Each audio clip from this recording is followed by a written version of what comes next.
नमस्कार दर्शक बंधु आपण मानू मोर चैनल को स्वागत जनाऊँगी। चैनल आपण माने जदि प्रथम थर पर देखुंट तेबे चैनल को लाइक एवं सब्सक्राइब कर दियंतु।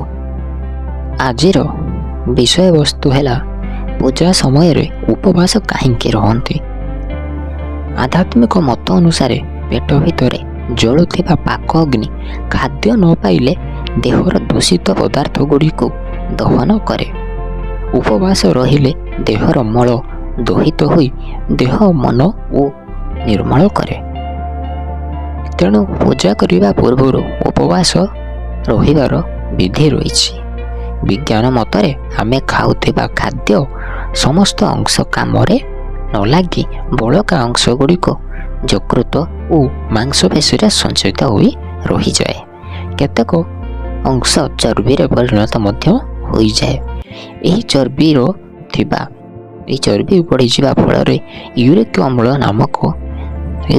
नामक एक सृष्टि करे, जहाँकि विभिन्न मारात्मक रोगर कारण हुए।